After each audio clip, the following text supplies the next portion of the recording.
Hey everybody, welcome back to Your Free TV. It is Friday, October 10th, 2025. TGIF, thank God it's Friday. Thank God I'm free. And so glad to be back with you here on Your Free TV. I say thank you to everybody supporting the channel when I start out. Thank you, Grace, for the donation, and for everybody supporting monthly. You make it happen, and I so appreciate you. Donations, prayers, news tips, all of it. You make the channel happen, so thank you.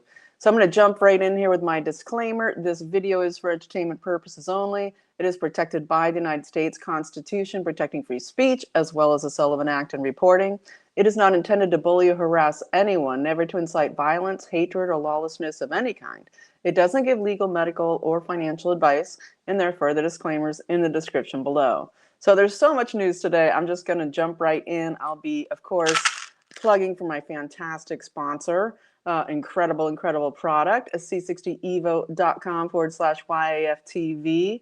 We'll get there at the end of the video, but they're fantastic, and they've got some great new studies coming out, just some incredible stuff from the top lab in the world, but in the USA, in Houston, Texas, making that incredible product. So, okay, let me jump in here with the news. Of course, we had the Nobel Peace Prize situation today. We'll jump there, but we're basically looking at this.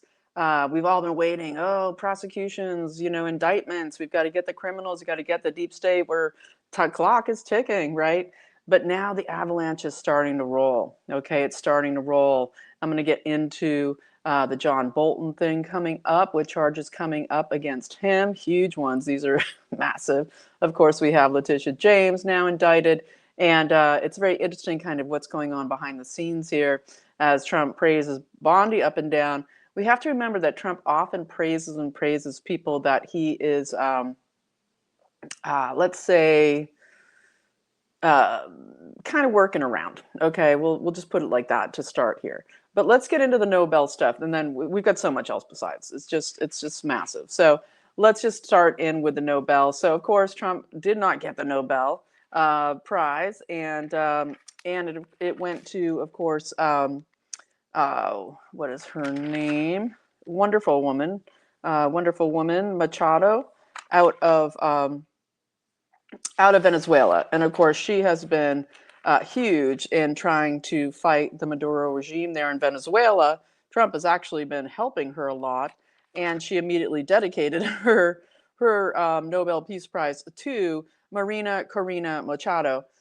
She immediately dedicated the prize to Trump because she really felt he deserves it, which is what now is 8 wars ended, right?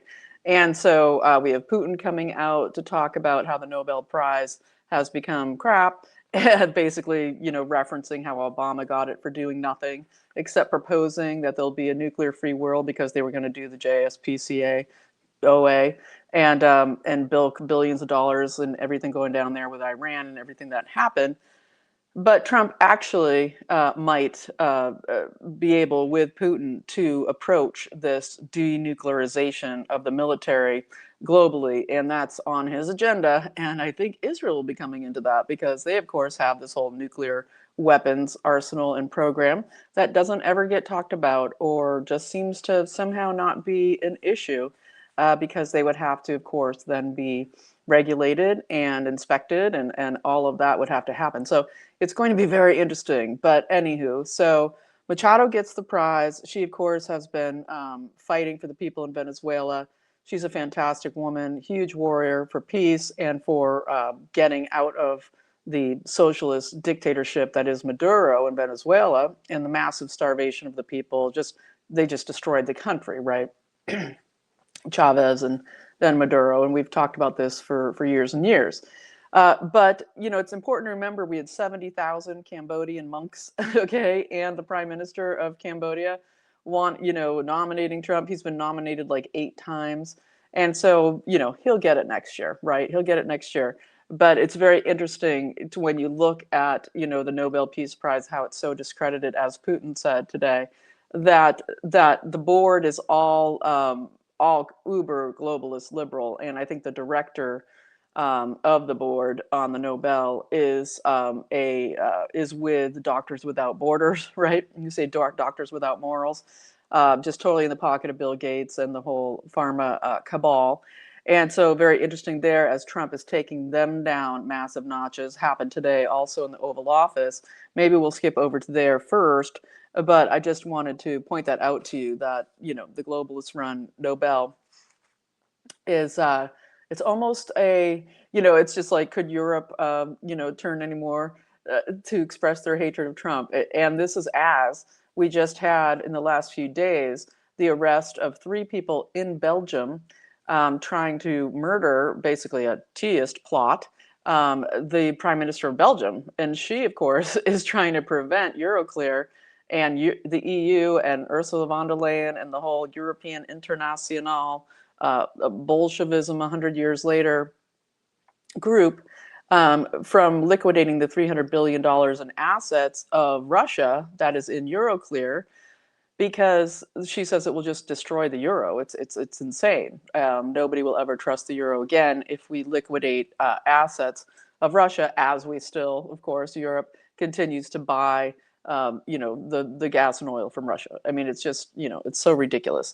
So anyway, as I brought it up, and everything about pharma, let's just jump here to what happened today in the Oval Office. We get Trump and Bobby Kennedy and the other directors that are, the CDC and the Medicare, Social Security, Medicare, the Medicare and Medicaid guy, Oz, in there. Well, basically what happened is we get AstraZeneca now in there. You just watch these CEOs, they're captured. And basically with the whole most favored nations deal, we have what happened is AstraZeneca is on board, just like Pfizer, to basically say Americans are now going to pay the lowest price for the most favored nations because we buy the most drugs, unfortunately, and hopefully that will stop. But basically that the prices are going to go way, way, way down. Okay. Meaning a lot for people that use inhalers, have asthma, COPD, diabetic drugs, these kinds of things. And they're going to be onshoring their manufacturing plants. They already have 4. It's like one in Texas, one near Boston, one in Virginia, that are breaking ground to be building manufacturing for the drugs in the United States, and $50 billion of that. So very, very exciting. And when RFK Jr. got up to speak at this, he said, under Biden, they faked these reduction in prices, claiming they had reduced prices. But what they did instead was they just charged more to Medicaid and Medicare for the drugs. So they ended up paying more. And he exposed that today, which was excellent. He also said that Trump's strategy of using leverage against these companies, basically the U.S. is your biggest customer. We pay all the R&D, plus we also have all the goods on everything you've done in the last 6 years and everything to do COVID, and in all of this. So it's interesting, the leverage concept of what HHS Director Kennedy was saying today. And he basically said that, we never thought we'd be able to get most favored nations. It was just like such an impossible dream. And yet we took Trump's plan of leveraging and basically insisted on the reshoring of the companies and et cetera. So very exciting wins here. And of course, it's important to remember that the Trump tariffs, that Secretary Bessent and all the rest of them created to McKinley style bring this nation back to the equal standing of other nations that all do tariffs, and basically say that the tariffs that Trump put down on these countries where these companies are domiciled was what convinced them, of course, we have to go and manufacture in the US so we can avoid the massive tariffs. And so very exciting, very, very good day there in the Oval. And also Melania Trump in the Oval today as well, which I'll get to in a moment. But we have also coming out here is MEHA, MEHA. So we've got MAHA here in the US, and now in Europe, they're launching huge MEHA, Make Europe Healthy Again. We've got Sayer G, He's fantastic. We all know who he is. I'll see if I can link him below. But I link an article talking about MEHA kicking off in Belgium, in Brussels, that they're going to be CRG on the board there, and that they are basically wanting to follow the guidance that's been going on here in the U.S. to do the same thing in Europe. So that's incredible news as well. I also want to bring up, of course, that we want to pray for all the people. Many died today. There was an explosion in Tennessee at a plant. I believe it's a tin manufacturing plant for munitions, okay, for weapons or ammunition at this military plant in Tennessee. And I don't know much about it because I only just found out recently. Tomorrow I'll hopefully know more, but we need to pray for the people involved here because many have died, and then there's many still missing in this explosion. So just please pray for the people going through that tragedy. You have to wonder every time you hear of an explosion at specifically a military-related plant to do with weapons, especially what's going on. And I don't have any other important, links into that yet, but I'm looking. And I also want to remind people on an action point, and of course I'm going to get into OMB, and when I've talked about RFK Jr., maybe I'll just do that now. So of course, Russ Vogt put out today the reduction in force initiative has begun. And so the firings have begun. We knew it would take a few days here into the shutdown, and now they've started. We don't know a lot yet into where they're going, but we have heard that there is, it looks like HHS and Kennedy, massive reduction in force, okay, meaning firing people, okay, across HHS and of course the different agencies underneath HHS. And the purpose of this, what happened with Russ Vogt, head of Office of Management and Budget, and he created this whole template for it, was he put out last week, please, to all the cabinet secretaries and then the directors of agencies, that we need you to submit reduction in force plans. And of course, the whole point is to get rid of the waste, abuse, and fraud, meaning all of the disgusting grift and the disgusting money going to everything that harms us and hurts our country. And so that's all underway and happening. It's fantastic. And it looks like HHS is the first place where we're getting these cuts happening. So I'll report more on that on Monday, I hope. And it's just it's exciting to watch, right? The avalanche is beginning, and the whole squeezing down. It's going to save billions of dollars if they can cut down the federal government and get rid of all this waste and grift, because that's what it is. It's just money going to pockets of people that want to harm us and control us and take our taxpayer dollars. So it is very exciting and fantastic. And so I'll jump back to, and then I'm going to get to John Bolton and so much more, right, is, action, I did want to say action, right, is that New Jersey, okay, and of course Virginia, because, I really like so much, Winsome Earl Sears, the woman who's running in Virginia, and it doesn't look like she's a lieutenant governor, born Jamaican, naturalized citizen. She's lieutenant governor of Virginia under Youngkin, and she was in the military, became naturalized citizen through her service in the military, I believe, in the 80s, and she's incredible. She's fantastic. She's fighting that Spanberger person I've been talking about so much in my last few videos, totally corrupt former CIA. I really wish that she could win Virginia. Virginia, as we're going to see, and I'm going to talk about Lindsey Halligan, what's going on there with the indictments and kind of squirreling around Bondi to get those charges brought, how important it is that we can change the tide in Virginia. But Spanberger has a lot of money behind her. So that would be one way to really get involved, is volunteer. You don't have to be there in Virginia to volunteer. So if as we've got November 4th coming for this election and the election of what's happening in New Jersey, which we're going to get into in a second. And so you want to make sure, if you're in those states, New Jersey and Virginia, that you sign up to vote in time if you haven't registered yet.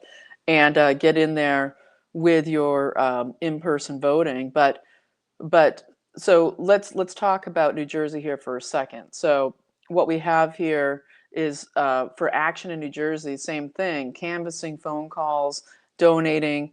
This is of course for Chitterelli in New Jersey. He's fantastic, and he's going up against that Mikey Sherrill person, who, you know, all the scandals coming out about her cheating around her military service and military academy and all this crazy stuff.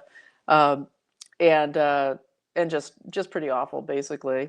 But go to njchase.org, njchase.org, so newjerseychase.org, and check it all out, what you can do there. The last day to register to vote is October 14th in New Jersey, and I believe for early voting starts on October 25th. So very important. You can make calls from wherever you are, okay? They need your help. So one way to take action. And there was a fantastic rally there in Wildwood, New Jersey, right there on the Jersey Shore today.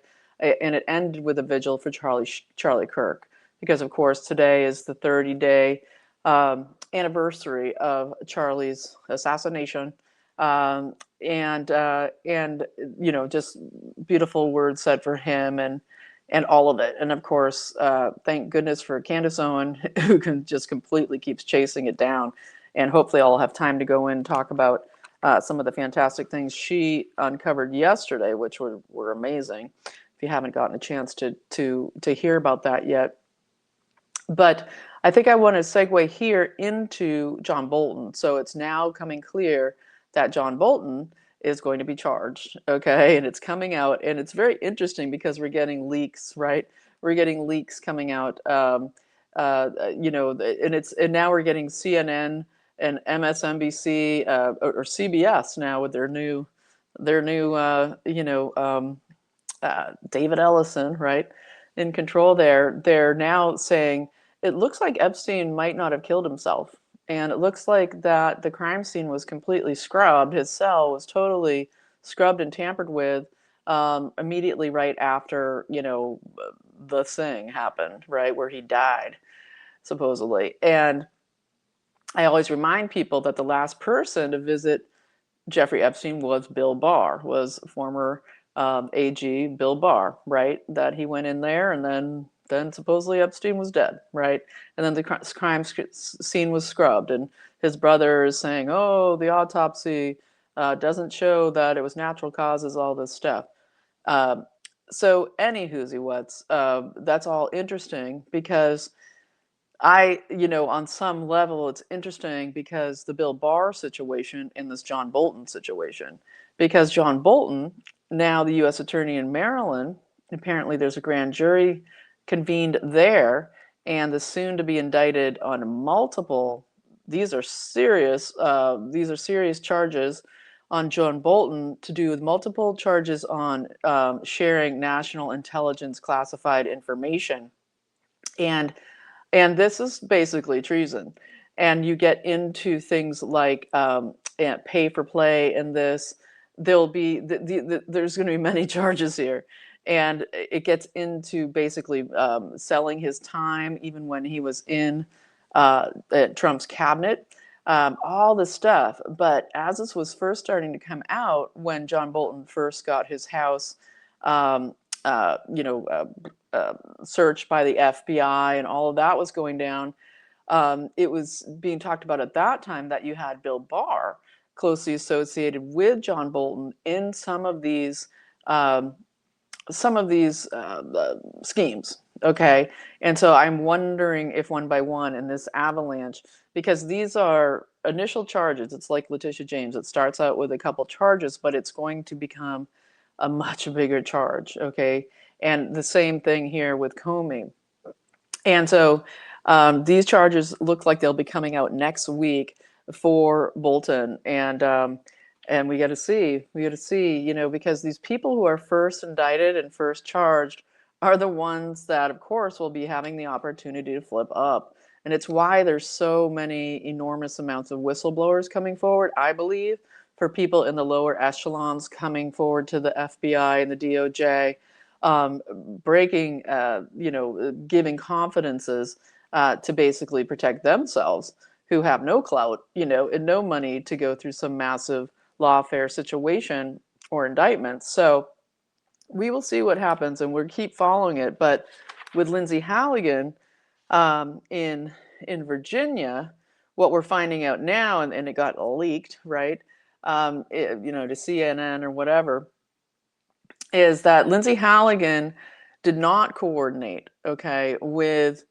Bondi at the DOJ. Okay, she did not coordinate because what was going on with when Eric Siebert was in there as U.S. attorney in, of course, that Eastern District of Virginia, where all this is going down, and it's just a massively hostile place to everything American and Trump and all of us.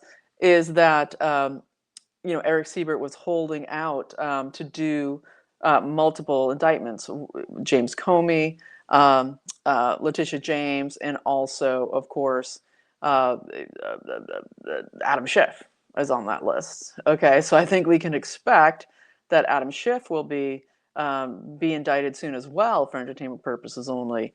So very interesting that Lindsey Halligan, and that's why I say Trump says, "Oh, Bondi, she's doing such a great job, and then sends one of his White House advisor lawyers immediately down. Okay, fires Siebert, puts Halligan in, and gets the indictments done before the statute of limitations on Comey runs out. And so I think Adam Schiff is in the crosshairs, but hopefully he'll be having just a lovely, long, nice spa weekend, right? Out there in Napa, because all the Dems during the shutdown, they have their big annual fundraiser in a massive Napa spa winery, huge, fancy. I'm sure it's connected to Newsom somehow for entertainment purposes only. He owns a bunch of wineries and things in Napa. And they're going to be all partying there all weekend and, trying to figure out how the heck they're going to survive this avalanche. But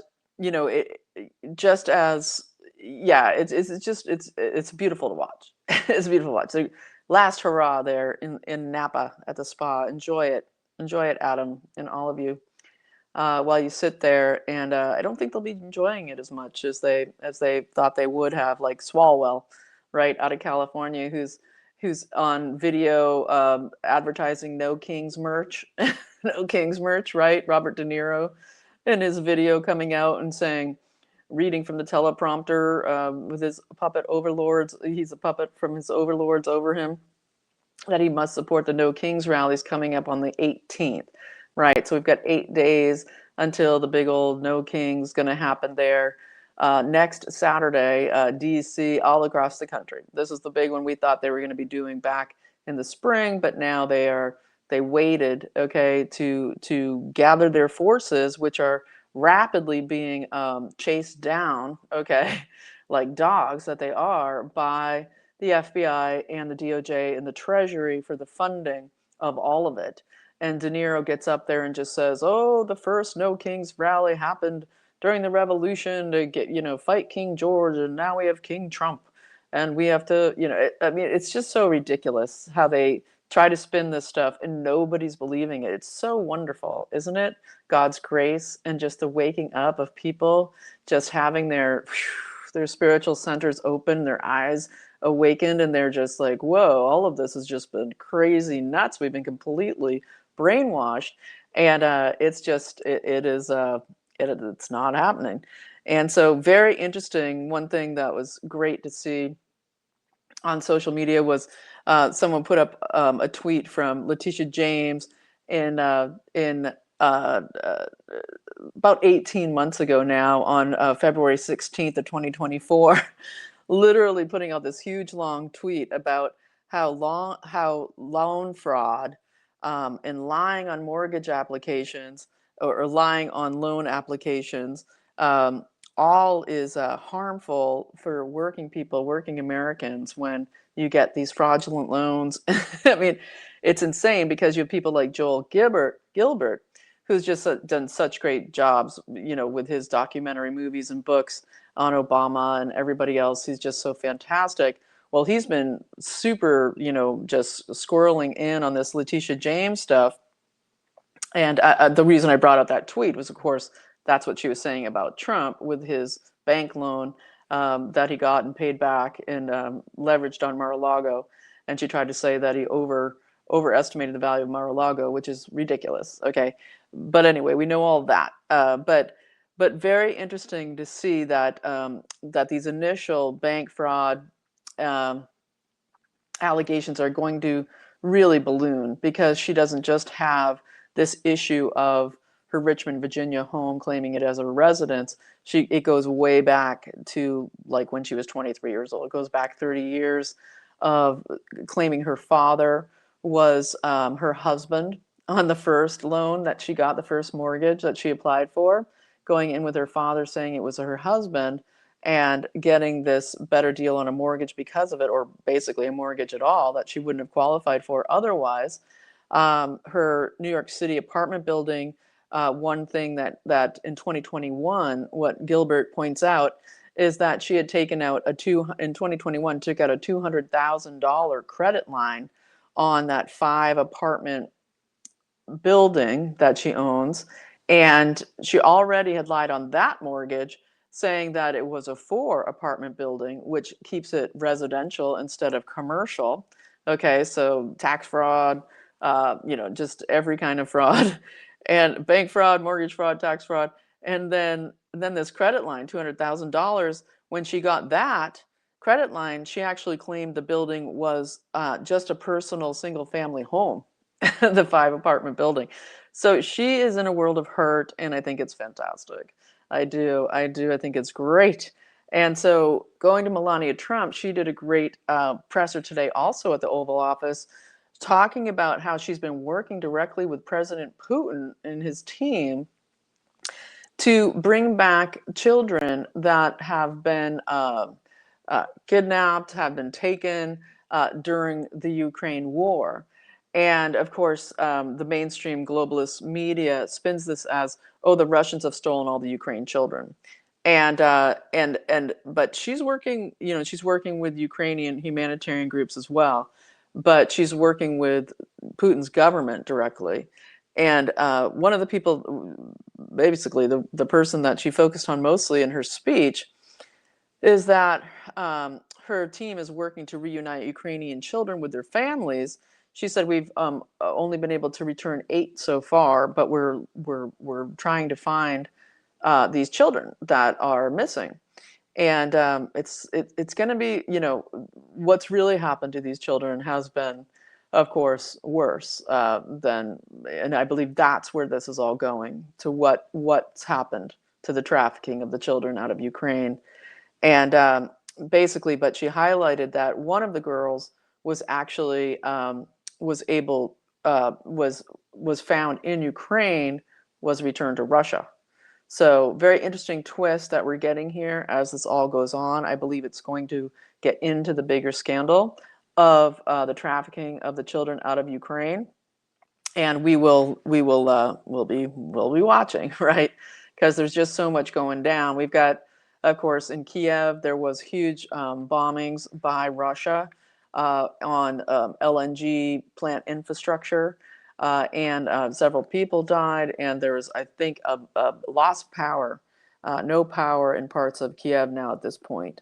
And so this is this wait out game that's going on here, with behind the scenes Trump waiting out, Putin waiting out, while they basically are waiting for how they're going to collapse this war, how are going to oust Zelensky and the war, and stop this World War III scenario that Europe is trying to push. And so we'll keep watching that, and we will let you know. One little aside that I think is interesting is that Turning Point USA is putting out an alternative halftime show for the Super Bowl to Bad Bunny, who nobody wants to watch at all. And so they're going to be doing, I think you can go on TPUSA website right now and vote, for who you want to be there, who you want the show to what you want it to be about. They're kind of doing a faith, family, freedom sort of theme. Worship looks high on the list right now, but go in there. I know there's rock and roll high in there, but that's going to be fantastic. That during the Super Bowl halftime, you can get away from the ads and and Bad Bunny, and watch something awesome during the Super Bowl halftime in February if that is your jam. And so, okay, moving from there, of course, we have the Qatari situation where we get Hegseth announcing today that Qatar is going to be having a facility, basically an Air Force training facility to train pilots on the F-15s. So they're basically saying it is a Qatari project for mutual training operations at Mountain Home Air Base in Idaho. And that, yeah, okay. And so this came with an executive order, I think that Trump did with alliance and protection with Qatar. And it's very interesting. Qatar is interesting. People have a lot of misconceptions. Oh, it's just the Hamas, place, and it's just not. That's not true. Qatar has a lot of money. They discovered LNG reserves, and they just huge money, and they have, of course, their monarchy with a Wahhabi population. Not a huge fan of Wahhabism, in case you haven't noticed. But basically, there's about 3 million people living in Qatar, and just to finish that up, so there'll be this Emiri Air Force training facility, the Emir being the family, the Al Thani royal family, to train pilots on how to fly the F-15s. Okay, and at first you're like, yeah, you think, oh, well, the U.S. has bases all over the world in every country, practically, and we're not used to have anybody come in here and have an installation on any of our bases, right? And everybody's always freaking out that Trump is like, the puppet of Qatar, and that's just simply not true.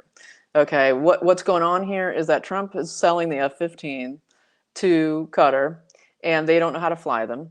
And so basically, instead of just saying, "Hey, we'll train you to fly them as well," Trump is saying, "Hey, put some more money into the USA. That $1.2 trillion you already are doing isn't, on top of that, let's get you in.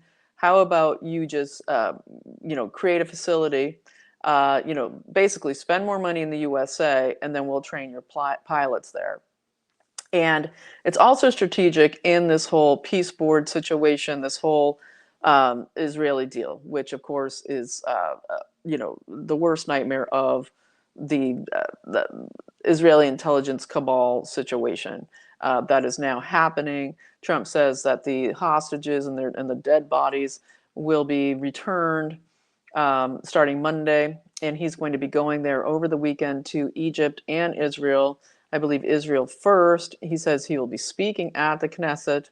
Very interesting there. And I think this is another time for massive prayer. But this alliance with Qatar has, for the last dozen years or so, been very, very careful to be neutral. They are putting themselves out there as a neutral country. It's why so many negotiations happen there, and they stuck by it.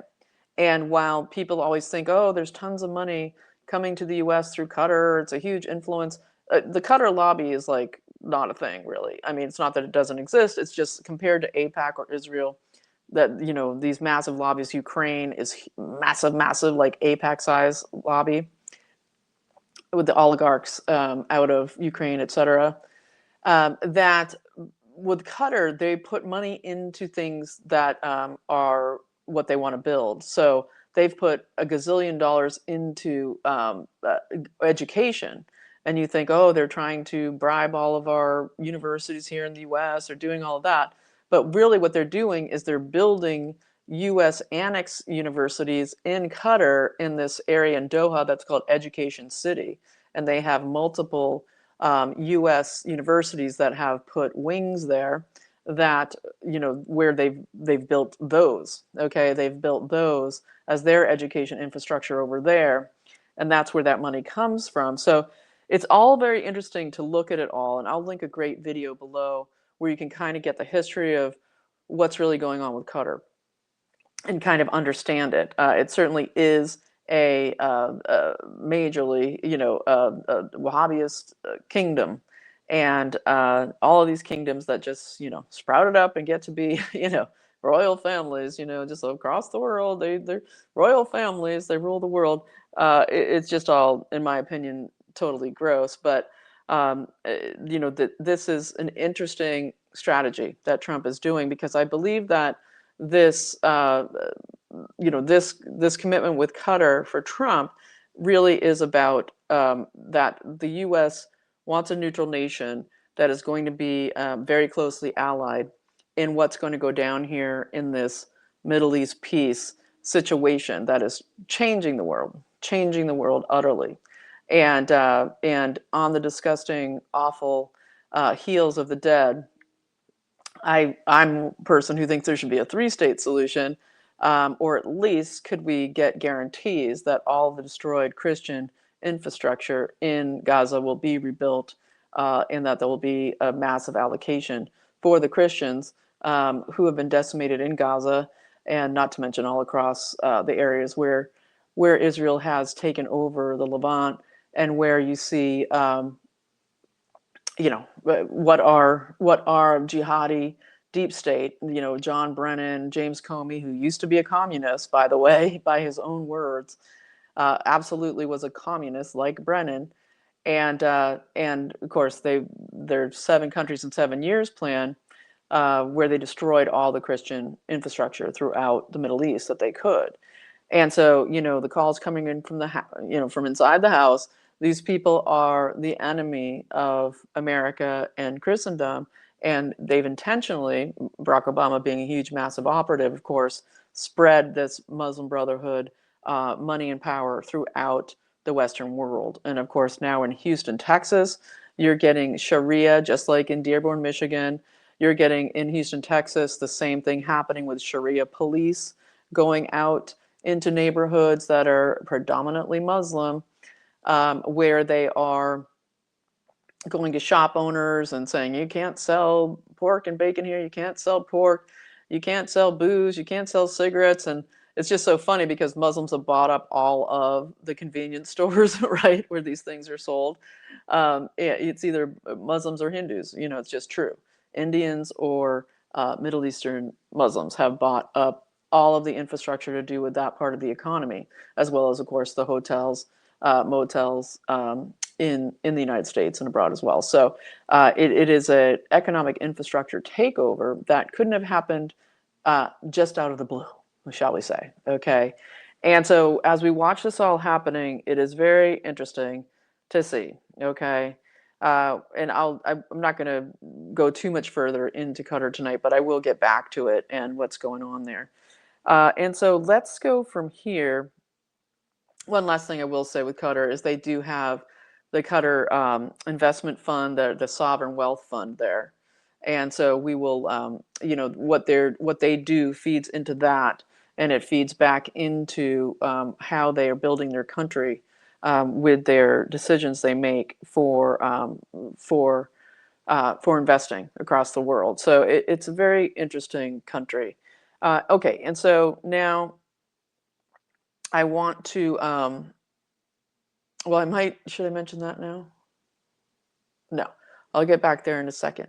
Okay, and so I want to go from there, I think, to talk about a few other things that we really do need to be aware of course, as we had Prime Minister Mark Carney here the other day, and Trump joking with him about how, oh, we're going to talk about merging Canada and the United States. And Mark Carney was, pissed off and smiling, right? Well, there's some really serious stuff going on in Canada that is, of course, meant to come here on the to the USA as well. And so very, very interesting stuff that we need to take care of, because it is very, disturbing. And this has to do with oh, actually, I will go. I'm going to get there. I'm going to go into Canada with these awful bills. Basically, it's digital ID, it's medical tyranny, all the same stuff, and it's really important for the Canadian people to stop it. But I did want to mention, when we talk about sovereign wealth funds, well, Russia's sovereign wealth fund The guy running it is Kirill Dmitriev, who I've been talking about as being this kind of Q whisperer guy out of Russia, who's saying, Russia's working with China and and Trump here to bring down the New World Order, the globalist cabal. And he keeps dropping these messagings. He just keeps doing it.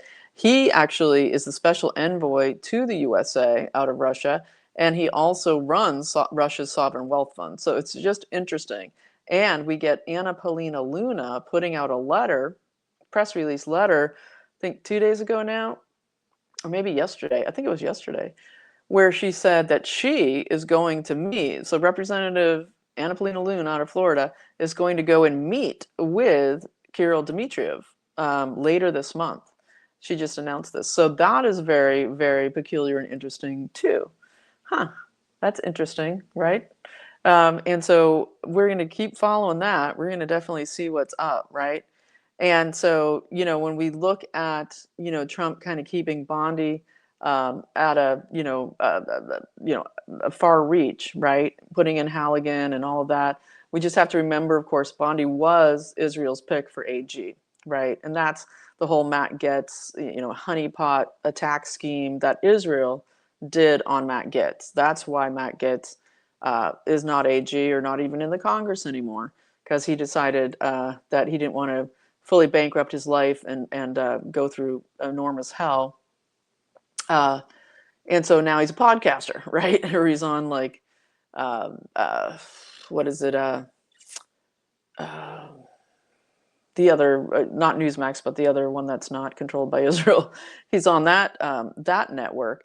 But yeah, he basically has confirmed that, yes, it was Israel who did this honeypot scheme on me. And they did it because they wanted Bondi in as AG. And so it's very important to understand what we're up against and what Trump is up against in this incredible move by move. And you can call it chess, call it whatever you want, but the avalanche is starting to roll. Okay, the indictments are coming in, and it's going to be a crucial and incredible few months, people. Absolutely amazing. Okay, and so I wanted to get to these Canada bills. Let me make sure I get there now. This is really important for the people of Canada. The bills, okay. Total surveillance, basically, medical surveillance and digital ID. And people need to understand that in Canada, within, I think by 2028, they're saying, so 2 years from now, basically, that the number one cause of death in Canada will be euthanasia. Okay, the MAID system, right? Medical assisted death, right? This MAID system where you get in your sarcophagus, right? This plastic biodegradable thing, they gas you to death, just like, gassing people to death.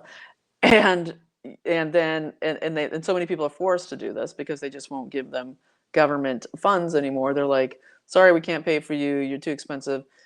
You might as well just kill yourself, kind of thing. It's just so disgusting. It's evil, like evil. And it's projected to be the number one cause of death in Canada within 2 years, which is absolutely horrific. And so these bills are even more poignant because of it. So you get C2, Bill C2, called the Strong Borders Act, where they're basically making it that that the government is allowed, trying to say that they're fighting mass migration and just complete baloney. But basically, because of the migrant problem, I mean, that this is what they do, is that they are going to be surveilling all cash interactions, cash transactions, excuse me, that are over a certain amount, that they are giving themselves the right to basically surveil, go through anyone's mail, anyone's post, that they can go through all of their your private mail, right? Remember, it's a federal offense if you open someone else's letter, unless it's the government, right? In Canada, Strong Borders Act, C2, and that the government can do warrantless searches of anyone's electronics at any time. Just basically what they've been doing anyway, but now just making it legal that the government can jump into your text messages, jump into your cell phone records, your laptop, what you're doing online. And they don't have to come to your house to do it. They can do it all remotely, obviously. And so that's C2. And then you get, I believe, what is C8, which is the Cybersecurity Act. And this is where they're trying to make it so that everybody online has to have the digital ID, that you have to, in order to subscribe to anything, you must, show your positive ID, your government ID, and that they're reserving the right in this Cybersecurity Act to be able to kick anybody off the internet, China CCP style, right? Social credit score style, be able to kick anyone off the internet, because why? Well, that would be this C9, it has parts in it, but there's the Combating Hate Act and the Online Harms Act. Okay, and gets into pre-crime and all of it. It's all social credit score. It's all the EU plan with the digital, the UN digital compact, all of it. And this is where on the Online Harms Act, it's that people, your neighbors, your Stasi, can basically recommend you kind of, red flag laws style to do with, guns and things. But this has to do with speech, okay? Online Harms Act, that you can be put under house arrest preemptively, okay? And get preemptive punishment. You get kicked off the internet, and then they can put you on an ankle bracelet and keep you at home, a Minority Report style. If people believe that you are going to commit hate online, it sounds draconian because it is absolutely prison planet. And you can get up to $50,000 fines, all of it. And then also in C9, the Combating Hate Act. Okay, and this Combating Hate Act, it is what it sounds like. Okay, and it is basically, it's a crime to say or write hate speech, offensive speech, and they're going to totally scrub the internet in whichever way they please. So this is really serious in Canada, and so I want to put it out there because, of course, they're right on our borders, and it just keeps squeezing faster and faster as the EU tried to impose their desire to do exactly all of this stuff, remotely into all of our electronics. And of course, you had Gail Slater, everybody working and threatening Google and all of them, that you want an easy thing with this antitrust thing we're doing to you, you're going to say no, and that's why you're going to say no to Europe, and that's the same thing with Zuckerberg and the rest of them. Okay, and it's getting them into the reaches, okay, of the Trump administration, into the reaches of the America First mandate for constitutional law to be upheld electronically. So it's very interesting to see.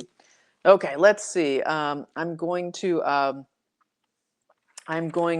cover a couple more things. Basically, I wanted to, let me see.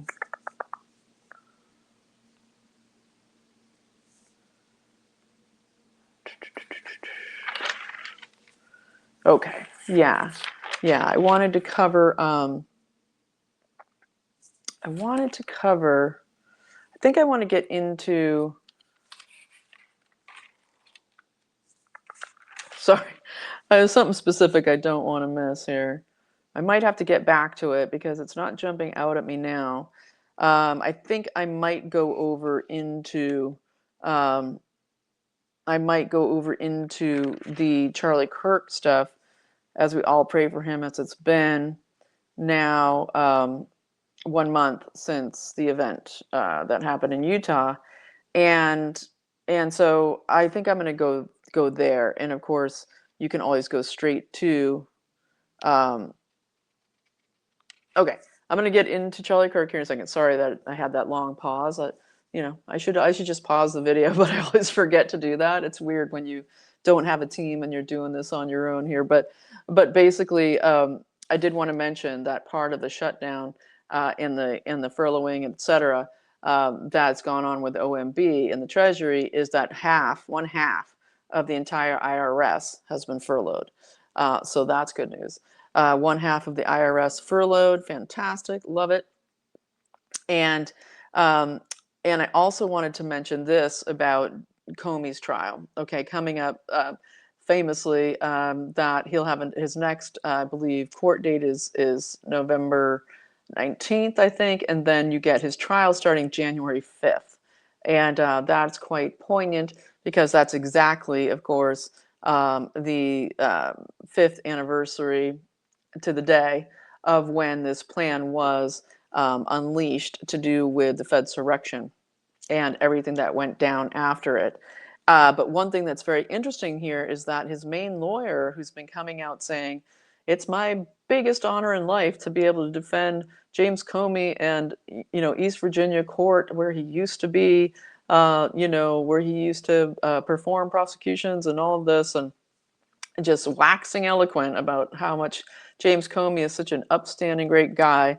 Patrick Fitzgerald. Well, it turns out that this is a massive conflict of interest and should never have been allowed, that he can be even representing Comey, and I believe he could be indicted for entertainment purposes only. But Patrick Fitzgerald, longtime associate of Comey and lawyer of his, he actually he received the 4 memos, okay, that Comey leaked. He sent them to Patrick Fitzgerald. It's all literally digitally there, completely there in evidence that we get Patrick Fitzgerald, the 4 memos that Comey leaked. He sent directly to Fitzgerald early on, like first. Okay, and then Fitzgerald sent them to 2 other lawyers involved with Comey, who are David Kelly and this Richmond guy, Richmond. And so it's very interesting because one of the people they tried to get unraveled in this Russiagate honeypot situation was this woman, Svetlana Lakova. And she wrote this book called Spygate Exposed because they ruined her life, and she wanted to stand up for herself, and she wanted to prove everything, and she did a fantastic job. And she basically she covered it all. She covered it all about Lisa Page and Strzok knowing about the leak, and the memos to the New York Times, all of it. So all of this is already documented, and Patrick Fitzgerald's going to find himself, I think, in a bit of a pickle, shall we say, for coming in representing Comey, because he was literally involved in the situation. And so very interesting there. So basically, as I said, the avalanche is on the loose, and this John Bolton situation is huge. Okay, this is huge. That's where we get into huge national secrets being traded for pay for play. And can't wait. Just can't wait. And so let's get into here about Charlie Kirk's murder scene here. And as it's 1 month, I pray for him. I pray for him. And so I do still pray every day for Charlie Kirk. And so Candace Owens, of course, thank goodness for her. She's doing yeoman's work out there, just, doggedly going after every, her timeline and her list of people involved and all of it. And of course, what she put out yesterday was fantastic. So I'll just give you a brief thing, and you can go watch her video if you want, but I recommend it hugely.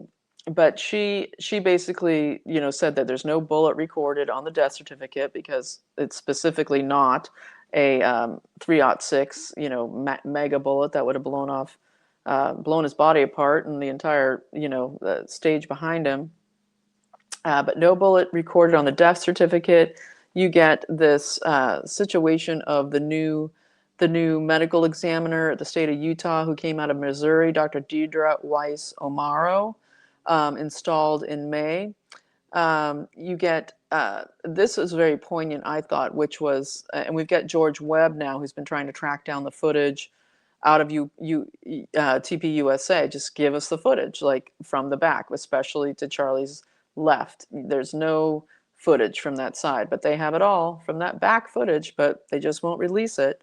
But one thing was really, really interesting here, and I think this is smoking gun, no bad jokes intended, but type of stuff. And this was this kid who was a TPUSA member of the audience there at UVU, who was only 3rd row in. He was on the 3rd row, and he was kind of to Charlie's sort of direct front, a bit to Charlie's left, I believe. And he said, as soon as he heard the shots, and you hear, there's audio of people saying, there's two shots, there's two shots. Okay, that's huge and important to remember. But this kid was like, I immediately looked to my left first, and then I looked to my right. And he says, and then Charlie slumped forward. And then Charlie slumped forward, and blood was pouring out of his neck. And I think that's amazing because everything we've seen is not Charlie slumping forward. It's all him with this hanging microphone, back with the gushing blood out of the carotid or whatever. And this kid says he's and then he slumped forward. Okay. And right as he says that, and we've all heard the hologram cameras, we've heard so many stuff. There's now footage that's been coming out virally of, where that black, table sheath that's all around the table. When he shot, you get people, a couple of those security people go under the table, and you can see the big hole under the table. It's like literally right there, the big hole under the table. But this kid who gives this testimony, who's right in front of him in the third row when it happens, says he slumped forward, and then you get he was literally pushed away completely. And I saw the video, just pushed away by this other guy wearing also the same TPUSA shirt, who ends up going on Fox that night, ends up going on Fox the next morning, and he's not even with TPUSA, but he's a volunteer. Okay, but like literally physically shoved this teen away. He shoved him and was angry, and the kid was like, get off me, what are you doing? Basically this was not cool. It was a violent act, and he shoves the kid away. And this guy who did the shoving, his name is Cooper Brown, and he's from this thing called the Leadership Institute that just happens to be this national organization, this Leadership Institute that goes on, works for multiple conservative university groups, conservative groups that work on universities, and it goes and volunteers supposedly at these conservative organizations for these events, and that there were 30 plus of these volunteers from this Leadership Institute at the Charlie Kirk event. And he's the one that ends up on Fox, okay? And he's the one, interestingly, and this is another really poignant thing that Candace says, and please support her, YouTube all around. I think steadily she's on YouTube as far as everyday reliable, if you want to find them easily, her videos. But this kid, Cooper Brown, what he said on Fox News the next morning was that his job that he felt so honored to do, as a volunteer who doesn't know Charlie from Adam, ends up being the one who manages the microphone that day. And then he's the one that's shoving the kid away, who's saying, Charlie, Charlie slumped forward. Yeah, this is very, very interesting and getting more so by the day. And I, in contrast to Phil Lyman, the former gubernatorial candidate there in Utah, and everything that I've been talking about him forever. Well, you get juxtapose that with former Representative Jason Chavez, who of course now is always on Fox News and stuff. Well, he was there as well, and he's been doggedly saying, and he said immediately after, that it seemed like the shot was a close shot, that he seems truly, truly distressed and dismayed, in shock and traumatized by Charlie's death, and that he was on Fox immediately, and then again in the days after, where he was holding his ground, saying that it seemed like it was a close shot, straight ahead, in close proximity. So there's all that going on, zero blood on Charlie's shirt, amazing, zero blood anywhere in anybody, but there you go. So very interesting also in the crowd, where you get people coming out saying, we were basically being, hoarded by feds, telling us what the narrative is, telling us what we should or shouldn't say, basically trying to kind of MK Ultra this scene of what happened into their heads against what their actual minds and memories told them. And so this is it. This is where we're going. And pray for Candace Owens. Okay, she's in a tricky spot. But more and more people are coming around. So, but truly pray for her. Pray for everybody. We get what's his name? Interesting guy. What is his name? Benny Johnson. Benny Johnson had to go to my memory instead of my notes. More reliable often. Of course, he came out on this presser out of Tampa, Florida this morning with Bondi as well, where they're saying they arrested this man, somebody George, who I think they said he's in his 60s, who wrote a letter of hate and murder to Benny Johnson and his family, and it was awful, just a disgusting, awful letter. And so they arrested this guy, and so they had the press conference about that this morning too, basically saying, letting everybody know out there, hey, if you continue to make these threats, you will get arrested. And so that guy did get arrested, and so very interesting. Yeah, not going to go too far more into that right now. Okay, folks, it's been an hour. I have a ton more, but I'm going to leave it for Monday because I have to. Got to get going here. But it is Friday night. The weekend's coming, and I hope that you are able to fit in tons of prayer, tons of prayer time, little digital time. Get yourself some exercise and some friends and some fellowship and some family, and exercise your freedom, right? Don't be 15-minute city in your mind, created by your mind, while you're still free. Get out there and do stuff and enjoy human beings and nature and animals. And it's October, there's all kinds of Oktoberfests going on. And, it's just that time of year where there's a lot going on. So go enjoy community and, of course, fellowship and prayer. Okay, Trump heading over the Middle East. Never like it, don't like it. So huge amounts of prayer for Trump and his team, for America against FFs that could be coming our way. And, of course, like I said, for Candace Owens. And today, for the month anniversary of Charlie Kirk's assassination, prayers for Charlie, because he is an incredible person, once in a generation type of guy, with, he had the Trump dimension. And so, they took him out because he would be a future president. So that's what we pray for, God's intervention, for all evil that's being construed and constructed, that they will be absolutely thwarted in all of the plans to do evil against us, and that we will be utilized with our God-given gifts to do the best things we can and be inspired to take action. Take action. New Jersey, njchase.org. Do that. That's simple. Precinctstrategy.com.